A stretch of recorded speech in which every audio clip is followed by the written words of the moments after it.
So Alien Earth episode 6 titled The Fly. I'm gonna call it something different. I'm gonna call it Treachery because a lot of treacherous moments in this episode, and I loved it. I loved every single bit of it. So I'm gonna run through this episode, but I'm gonna highlight the treacherous parts. So to start us off, you get the T.I. Celis still in the sheet looking nasty. He just staring outside of the cage, looking back and forth. He's analyzing everything going on in each cage, trying to find a way to cause some problems. And while that's going on, Wendy is making xenomorph noises. She's hitting you with the, you know what I'm saying? All that. She's doing all that, communicating with the xenomorph. They're asking her, hey, can you understand it right now? She says, not yet, but I probably can. Wendy is highly intelligent, and she shows that every single episode, she's getting more and more intelligent. And eventually she is. She's going to learn how to communicate with this xenomorph effectively. To what end? Who knows? We only got 2 episodes left, so she better hurry that shit up. So while that's going on, Hermit, her brother, is still concerned about her. He's still trying to figure out, what am I going to do with her? Are they going to let me take her somewhere? What's going on here? So he's talking to Kirsch. And when he's talking to Kirsch, Kirsch is pretty much hitting him with a bitch, please. You ain't taking her nowhere. Because every time he makes a suggestion, he's like, hey, maybe we can take her on the boat. Maybe eventually, when her work is done here, we can do this. Eventually, he's using words like maybe someday, maybe this thing. Kirsch shoots him down every time. Bitch, no. Bitch, please. Bitch, hell no. She about to make us a lot of money, and she's too smart to leave. She's going to do something incredible without you because you ain't shit. I love Kirsch. So while that's going on, Nibs, who was my favorite, she really was my favorite synth out of all the kids. After she made her being pregnant claims, the doctors, Arthur, Sylvia, and Dame Sylvia being the wife, they're talking to the bald guy. And the bald guy's name is Ines. Ines is a treacherous individual. He's cold-hearted to the core. And Arthur is very kind. Arthur's probably one of the kindest adults. Maybe he is the kindest adult. But he's trying to say, hey, she needs some guidance, maybe some therapy, maybe this and that. And Ines is like, how about we just erase her fucking memory? Because she ain't shit. We need her for other things. She can't be walking around thinking she's pregnant. And the wife, as usual, I cannot stand Arthur's wife.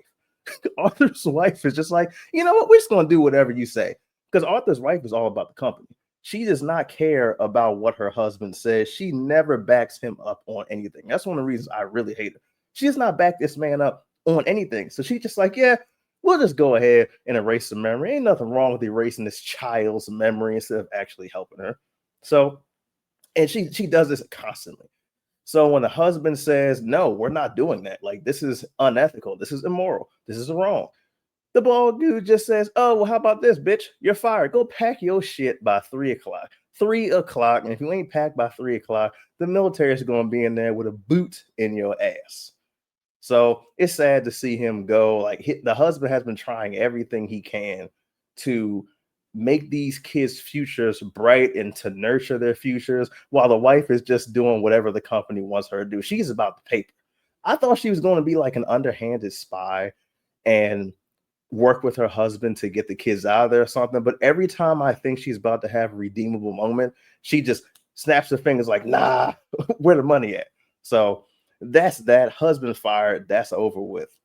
Now, Wendy is talking to her brother in the hallway, and her brother is basically trying to also see where her head's at. Basically, he's trying to get her to say that she wants to go because he wants to get her out of there. He sees the danger. These creatures are dangerous. Why are they here? Like, they want to use his sister. And his sister is just like, you know what? We're dangerous too.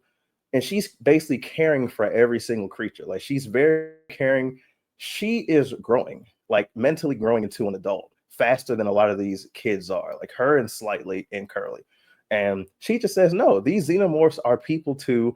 You say they're evil, you say they're monsters, you say they're born killers, so are we. And I think I can raise this one to be good. It's communicating with me. Why can't I? And she leaves them with that. So the brother's shocked. Now, after this, there's a meeting, and this is a great part. This is a meeting between Utani and Prodigy. And Cavalier comes to the meeting, no shoes, no socks. because he's a boss bitch, apparently. So he comes in there and has the nerve to put his nasty ass feet on the table at the meeting. So in the meeting, Utani, the leader of Utani, and Cavalier having a mediator in the meeting. And Utani is willing to give him $15 million extra according to their like little agreement so she can get all her experiments back. And he says, you know what? Actually, how about 25 million? Because also your ship is crashed into my building. I don't even know how I'm going to remove your ship from my building. And you killed like 1,000 people when that happened. So I'm thinking, nah, you ain't getting shit. Maybe 25, maybe 30, maybe 35. And so she's getting pissed off. She's just like, okay, how about 50 million? He says, you know what? I'll take the couple million extra dollars. But what's going to happen is, billion. He takes a couple of billion extra dollars. What's going to happen is you can get everything back, including your experiments, after the quarantine period. Because there's some kind of agreement when some disaster like this happens, when they have to be quarantined in the area they're in for 6 extra weeks. Treachery. Like he was just fucking with her. He didn't care about the money. He just wants the experiments. So she's all pissed off. When the meeting is over and he takes his funky ass feet off the table, she's talking to Moro. And she's like, Moro, how long is it going to take for you to get my experiments? And what should we do? Should we just fuck them up?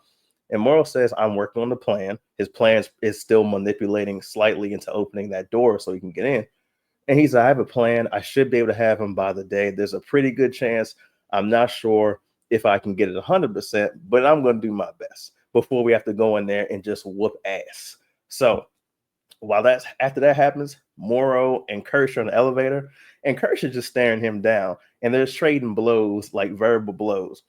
And Kirsch is saying he's a bitch ass cyborg, self-hating bitch. And Moro says, but you're an old model. You're the oldest synth that Prodigy has here. You're old. You're obsolete. They're going to get rid of you first chance they get, bitch. And they leaves the elevator. It's a cold moment. I anticipate in the next episode, or maybe episode 8, that's going to be the fight that we really need to see, is a fight between Moro and Kirsch, the two respective right-hand mans of both companies, so to speak. They're not really the right-hand mans. They're like the security guys. They are the action guys. So I can't wait to see that. I think that's going to be a better fight than the Oculus and the Xenomorph, which is probably also going to happen. So after that, we get Nibs. Nibs is on the table. They're starting to erase Nibs' memory, which is kind of a sad moment for me because I really like Nibs as a character. I wanted to see where this whole pregnant thing was going to go. Was she just losing her mind, or was something going on? Because they scan her, but they don't really say anything. I know she wasn't pregnant, but I did want to see that character develop into something, even if she was going to be the crazy synth. I'm okay with having one synth be crazy. They can't all just be childlike. So I thought that was going to be okay. So they go ahead and erase Nib's memory, and Wendy comes in the room after they erase her memory, and Wendy doesn't know anything about this. So Wendy's just asking her about her pregnancy and what's going on. Nib's like, bitch, what the fuck are you talking about? You all right? Everything good over there? And then that's how Wendy in her head starts to realize, because she's smart. She's like, oh my God, they took all her memories from right before we went on that mission, and all that violence ensued and that trauma went into her head. And Wendy is pissed. Wendy is pissed about it because Wendy is all about, she's kind of she cares about people. Like I said, she cares about all the creatures. She sees all the rest of the synths as her friends, and they're the only people that are like her. So for the company that she kind of trusted to be toying with them, it upsets her, as it should. And I see that after this is happening, Moro is still trying to get into Slightly's head, and Slightly is becoming more and more adult because of this. He has to make adult decisions now. He's becoming more and more serious. He doesn't want to really play any games.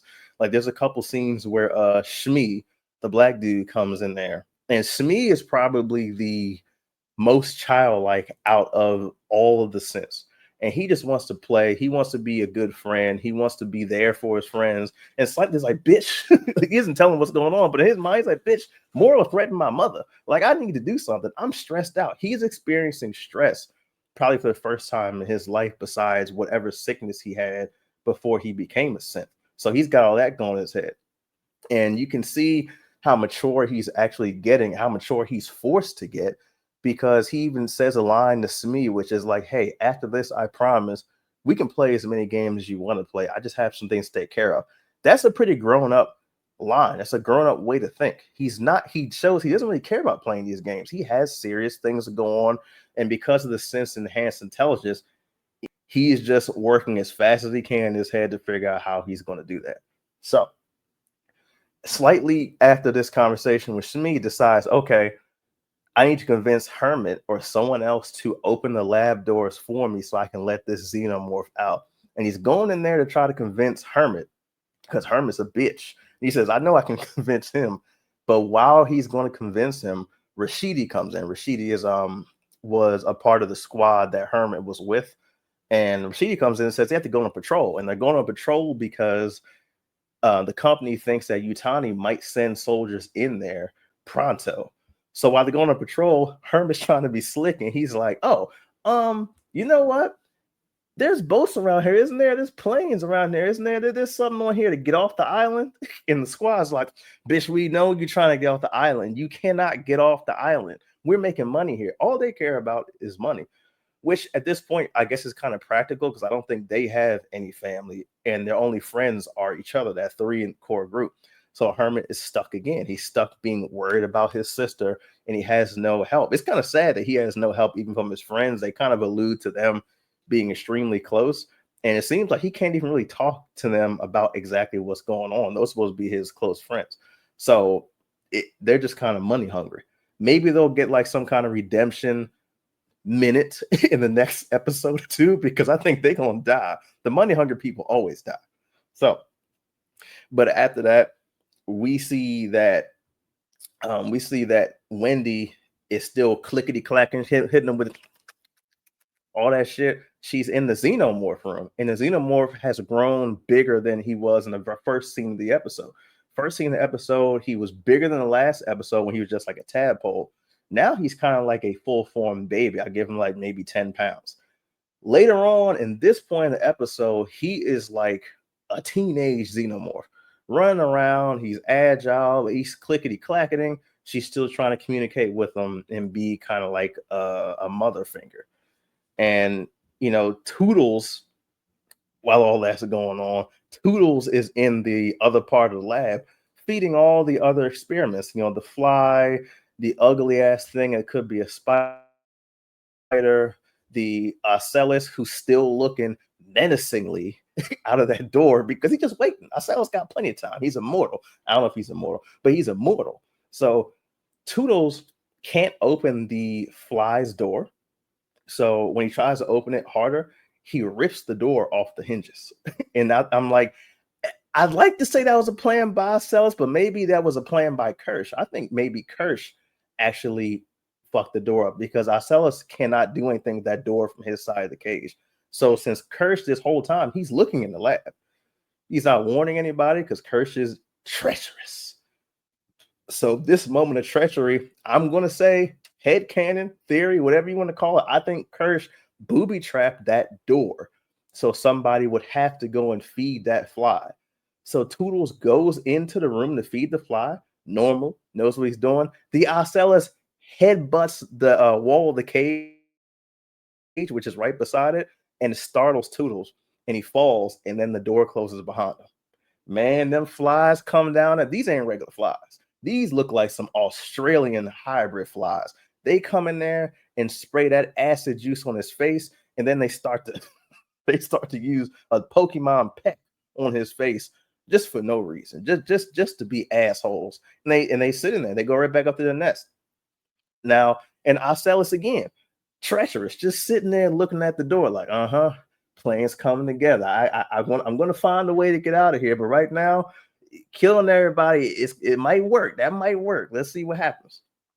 So the Ocellus is an asshole, and Wendy, after this, starts to confront Dame Sylvia, the wife of Arthur, the female scientist, and she's again just like Slightly is. She's becoming a little bit more adult, and she says, "What'd you do to Nibs?"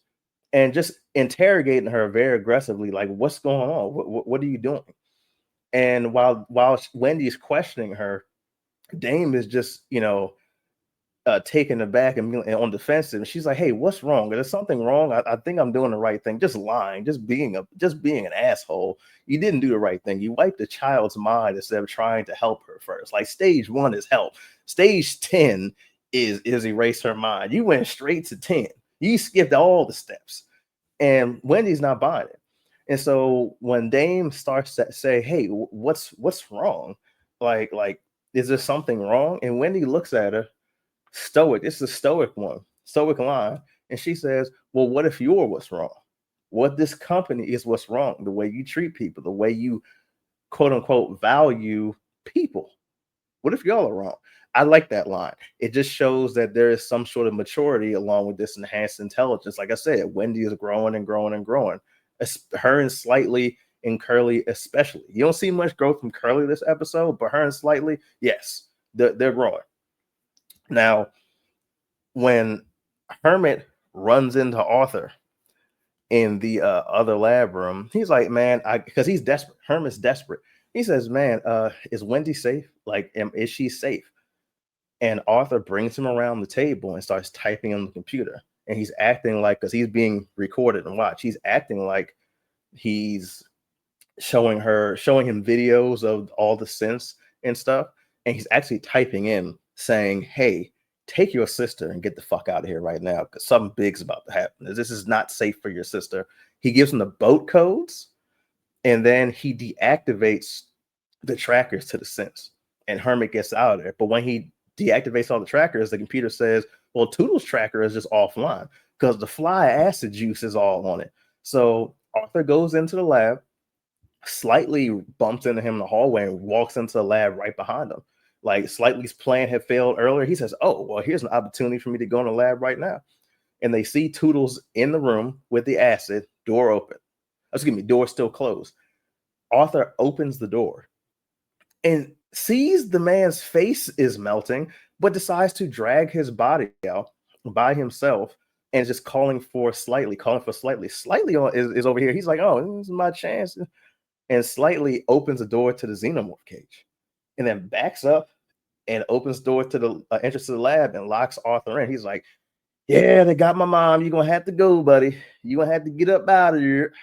So Arthur is in there fighting for his life, like fighting for his life, scared to death because the xenomorph is not playing, or excuse me, not xenomorph, the facehugger, but which will be a xenomorph. So the facehugger is knocking over stuff. It's like a Halloween movie. He's knocking over stuff. Every time you look over there, he's moving super fast. Boom, latches on to Arthur, sucking that face. So, and once again, Kirsch is still watching this. He's not sounding any alarms. Matter of fact, Cavalier is on the ship with Kirsch, and Cavalier's like, "Hey, how's everything going?" And Kirsch is like, "Everything's good, boss. Everything roses. Nothing abnormal over here." Because Kirsch has some kind of agenda. I think he doesn't like Cavalier either, or he wants to usurp Cavalier. He has some kind of plan, which we'll be finding out in the next episode or the episode after that. And so, slightly before the fly can get him, Slightly drags Arthur's body into a floor vent, and him and Arthur go into the floor vent together. And that is when the episode ends, with the fly cage still open, the xenomorph cage still open.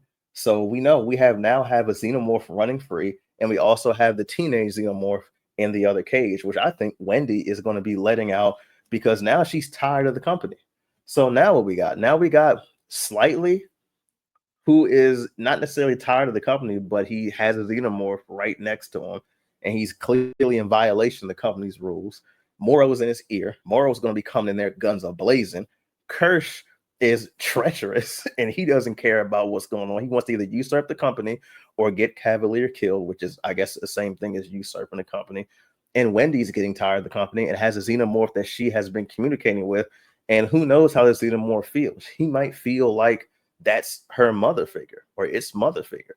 So I'm super excited. Like I said, I'm mainly excited for the showdown between Morrow and Kirsch, which I think is inevitable. I can't wait for that. The Ocellus is definitely going to be doing something. I don't know what he's going to be doing. he's probably going to either fight the xenomorph again, maybe even him and the flies are going to attack again, because he let the flies, he let the flies out that cage kind of by ramming the door. He gave him a little bit of extra snack, so maybe he's going to use his eye and be like, hey, listen, I see that you owe me a favor. So we got to go get this xenomorph and do something in this facility. That's just, hey, look, that's just my theory. Maybe a little far-fetched. That's my theory. The Ocellus sees that they owe him a favor. So overall, I'm excited. I love this episode. I love the fact of that the kids are maturing, at least all the kids except for Smee. But Smee, his acting, that God is acting as Smee, I believe he's a child. I really believe that he is a child 100%. I love that actor. I'm convinced. When you can convince me that you are what you're playing, hey, you're doing a great job. So I hope they don't actually have him mature. I'm pretty sure he's going to die because he's the only one that has a child like mine. I think the only thing he can do is actually run. But that's all I have for you today, man. Let us know what y'all thought in the comments. I love this episode. My co-host isn't here. I think he's going to love it too. So let us know what y'all think in the comments. I am Scotty. You can follow us on TikTok at Kuronocomics, and like and subscribe and follow us here, man. Catch y'all next time.